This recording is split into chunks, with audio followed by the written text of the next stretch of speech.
All right, everybody, this is the Ed puzzle that's going to give us context about the play itself to help us get ready so when we start the play, you can have your bearings. Because the play does start in medias res. A bunch of stuff has already happened. The audience is assumed to know. So I need to give that to you because you don't know. All right, so you should have already watched the Oedipus context video. I hope that you did. If you haven't, please go back and do that before you watch this lecture. Okay, but before we get into that, just some kind of beginning questions about the big themes and conflicts of the moral dilemmas going on in the story. So in the chat box, tell me, what would you do for your family? Would you lie for them, break the law for them, kill for them, die for them? Please tell me what you would do in the chat box. And let's talk about some of the other thematic questions here, like, what is the law to you, and what is it for? And who makes it, but who should make it? Please answer that in the chat box. And why do we talk about breaking the law? Like that word breaking, and it brings in an implied meaning, right? What do you think that's all about? What does that mean if we infringe a law? How is that somehow breaking it? What's implied there? And of course, morality is distinct from the law. Let me rephrase that better. How is morality distinct from the law? In what way? Right? And why do we even have the laws that we do? What is its purpose? And are there any laws you can think of that you disagree with, either today or in the past? Explain why. And should we follow laws we disagree with? Explain. And can breaking a law be a way of changing it? Right? Thinking about that social contract thing. And can changing a law being a way of breaking it in some way? So there's kind of what's called a chiasmus there, where you swap the order, but when you do, there's a different meaning, So what's the relationship between breaking and changing laws?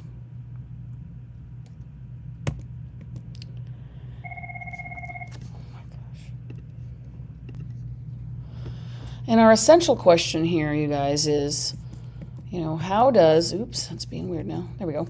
How does one's culture, gender, or position in society affect our moral development, right? Or our morality? Because we're going to be seeing characters in this story that we're definitely looking at the ancient Greek culture, how that can shape their thoughts on morality that would be maybe different than our own.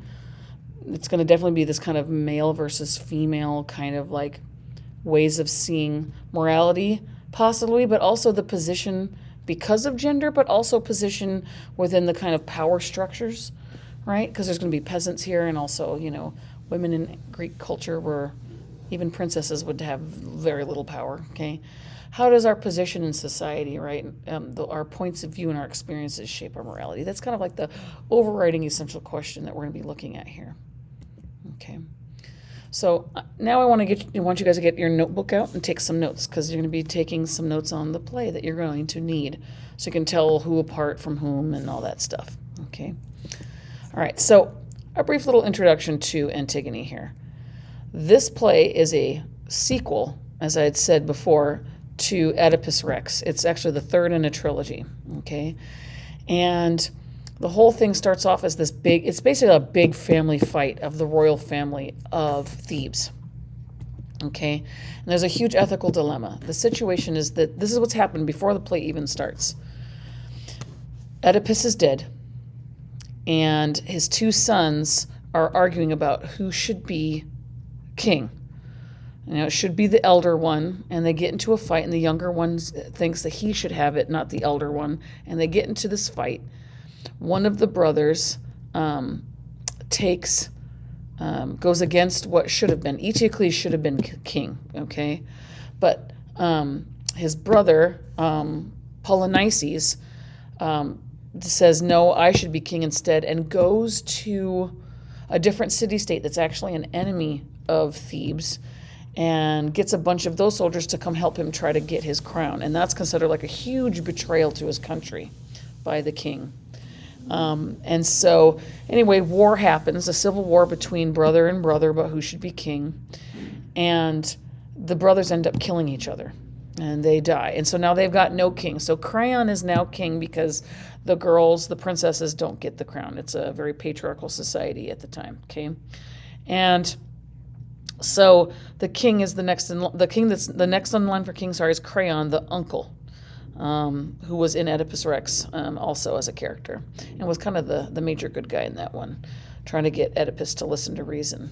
In any case, the dilemma here, though, is that when the first law that the Creon makes as a new law as a new king is that Eteocles should have a full burial with all the rights and honors, whereas Polynices, different P Greek character, Polynices should be left unburied, let the dogs and carrion crow eat him. He should just be left to rot. He's a traitor, doesn't deserve to be buried. And anybody that tries to bury him will be stoned to death.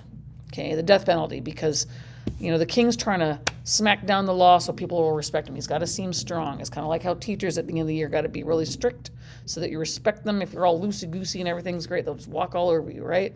Similar kind of thing. Just like being a parent. Sometimes you got to be strict, but then you can loosen up once people understand the rules. So he's definitely coming in hard and fast with his laws, but he definitely feels passionate about this, that, a traitor should not get a proper burial. But Antigone disagrees, right? And this is the ethical dilemma. Disobey her uncle and her country, because the king is the country at that point, right? In fact, royals would talk about, the name of the country as being synonymous with themselves. Like Queen Elizabeth would say, England would like a cup of tea, right? Because she was literally the country, figurehead. So do I go against the king, risk death, right? Or do I let my brother stay unburied and betray him, right? So there's these torn duties. Duty to the self. Of course, she doesn't want to die. Duty to her fiancé. She's engaged to be married. Duty to her family. Duty to her country. And especially when the family members are different. One's the king and one's dead, right? Her brother, she loves him very much. Even if he did betray the state, it doesn't matter. She loves him. So there's this big ethical dilemma. What's the right thing to do? Okay. And so we're going to be looking at how the characters deal with this new law and you have to understand the Greeks believed the one thing everybody deserves is a burial. They were very worried that if you didn't get a proper burial, you would be a ghost that would be, tortured and haunting the earth. So you needed to have a proper burial so you could go, and then let the gods judge you. You could go to Tartarus, which is the Greek version of hell, or you might go to, the fields of asphodel and have a perfectly wonderful afterlife, right? So it's up for the gods to judge you, right? But everybody should be given a burial. It's kind of like the human dignity thing. So it's kind of playing with that Greek belief system, right? So it's who do you have an ultimate duty to, right, when you're being torn? And it's a tragedy, so I hate to tell you this. It's not going to end well. It's a tragedy. That's just, when you know it's a tragedy, it's going to end badly, just like Romeo and Juliet did not end well, okay? Right? Anywho, and just to kind of show you the family line, these are like ancient characters that are like the descendants of gods. So let's look at the family tree here. Ares and Aphrodite, okay, war and love, had a baby. They had several, one of them being Harmonia, okay? And Harmonia got together with Cadmus, who's the founding king, the founder human of Thebes, okay? So Harmonia is a goddess. Cadmus is the original first king, okay, who's the son of Agenor, okay? Then those two have a baby named Polydorus, okay? And by the way, Cadmus also, I think not just Polydorus, but also Menoikeus and Semele. And Semele gets together with Zeus and they make Dionysus. So, you can see how there's like Cadmus and Harmonia, they're important. They have to do with like the royal line going down to Dionysus, right? Because Dionysus is a full god, but he's also a demigod, right? Zeus and Semele, I forget where the emphasis is on that. They have a baby, which is Dionysus, which is Bacchus, which we know about him, right? And then Menoikeus is also a descendant of them, okay? And Menoikeus is the father of Jocasta, who is the queen of Thebes and the mother of Oedipus. Okay, and then going down the family line, so you can see how this is kind of a circle already. Polydorus begets Labdacus, and Labdacus begets Laius, and that's the direct line of the royals of Thebes. Whereas Jocasta is kind of an indirect line because she's on the, she's like not the king line. But so it's kind of like, that would mean Laius and Jocasta are already like third cousins or something. But anyway, Laius and Jocasta have Oedipus, and we all know that sad story. Okay, and then Oedipus also gets together with Jocasta, which we know, and they have 4 children: Eteocles, Polynices, Ismene, and Antigone. Okay, and Antigone's the baby, but she's the main character of this story.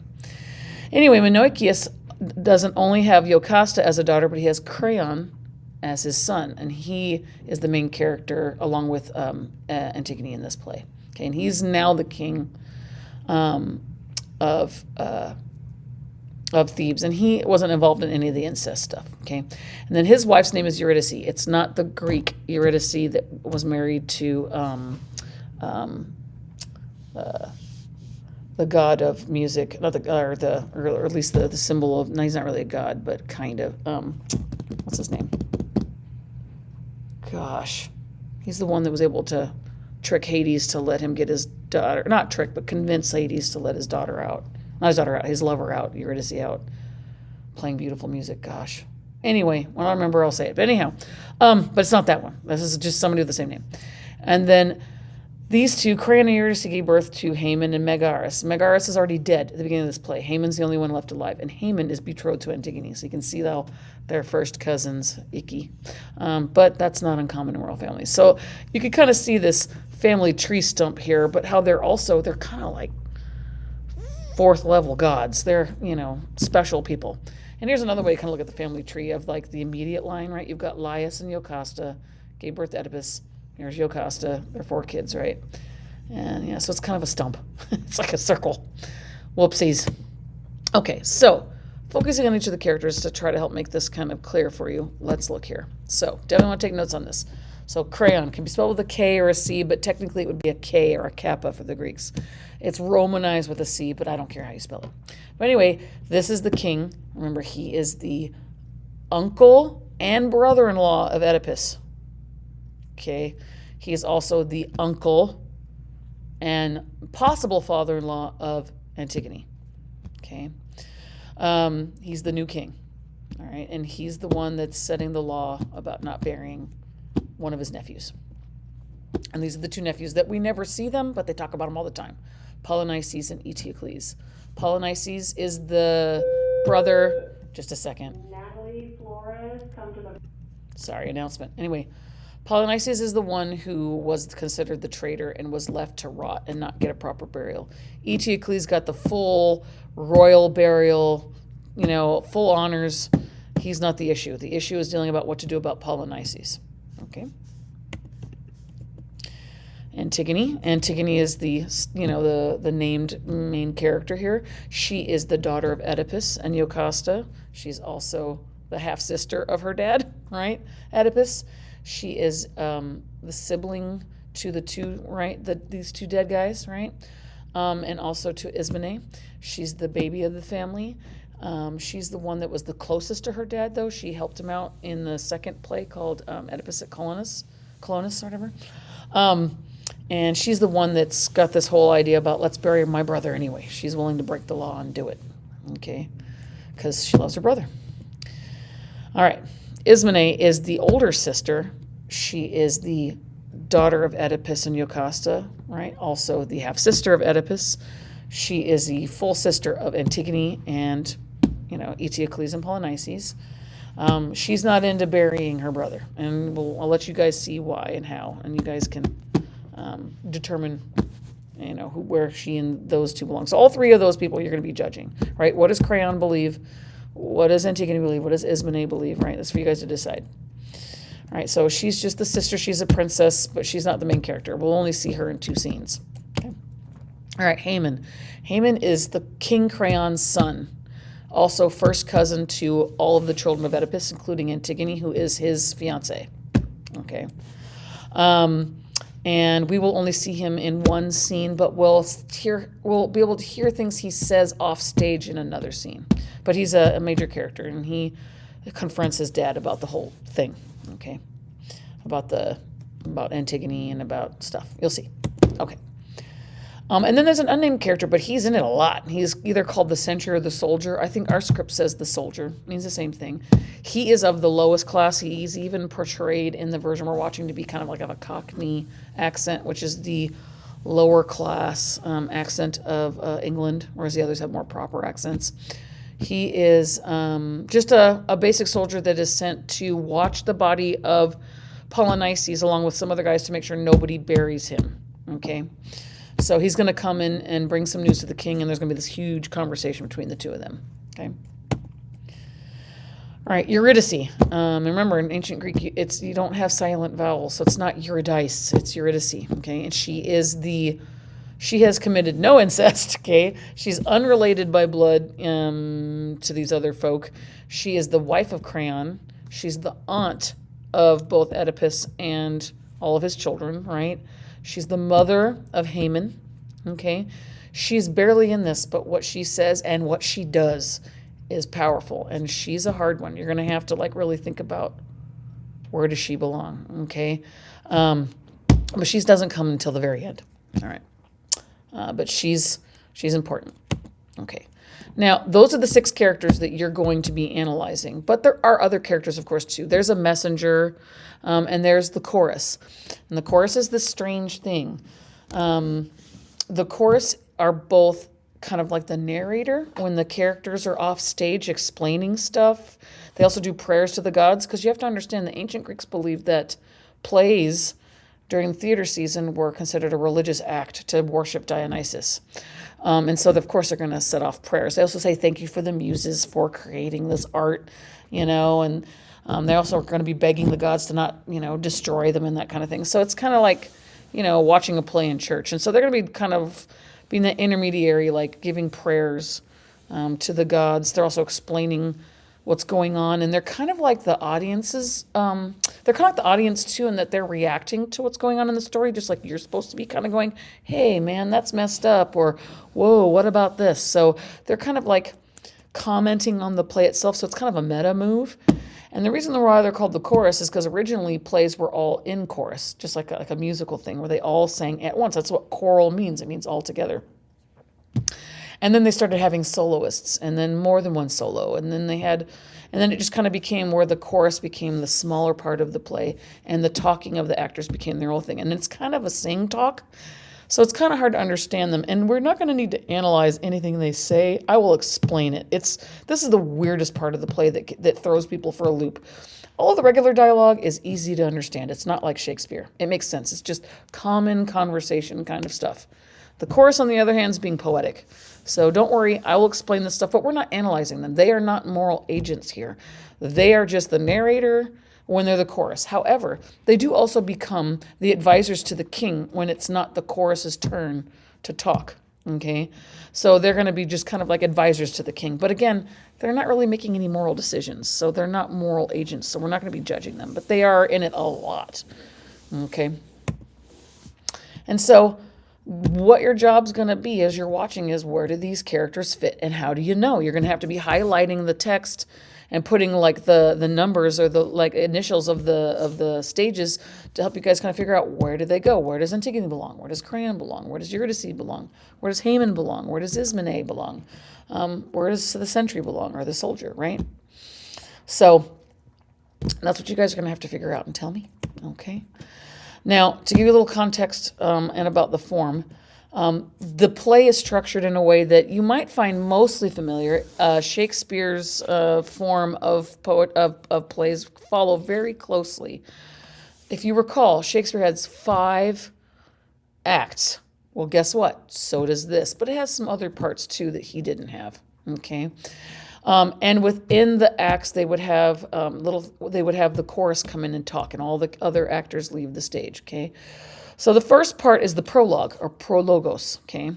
And that prologue part is kind of setting up the story, okay? And that's what we'll get to for sure on Monday when we get back to start watching the play. All right. And then there's something called the parados, which is the first time the chorus comes out. And that's where they're offering their kind of the opening prayer, all right, the opening song, and setting up the story and kind of setting up context for the audience. Then you have episode 1. Episodes are the same thing as saying like act, okay? And that's where the actors come in and the action occurs. So then there's episode 1. And then Stasimon 1. The Stasimon is, again, the chorus comes, the other actors leave, and they'll give background or respond to what's happening in the play or reflect on things, or they'll even bring up other Greek myths that have like a parallel to what's going on in the play to kind of help the audience understand what the playwright's wanting them to understand about what he's trying to say in that section. So it's a mix of things, okay? And then it goes, guess what? Episode 2, Stasimon 2. Episode 3, Stasimon 3. Episode 4, Stasimon 4. Episode 5, Stasimon 5. And then Exodus, which is the last part of the play. And that's where everything this would be kind of the denouement, right? Everything comes to conclusion. We get to see how everything kind of ends, right? And we're not going to see Eurydice until the Exodus. And that's where everything falls apart, right, for the characters, all right? And then at the very end, the chorus kind of has their last little song reflecting on the wisdom. What was the moral lesson that the playwright wants you to understand? So it's kind of nice. It's telling you what to take away. So it's a moral lesson. It is more finger pointing, telling you what to think, which is why we're not really analyzing it for that. We're going to be analyzing it through that Kohlberg lens for you guys to decide, like, through that lens, what could we maybe see this story is telling us, okay?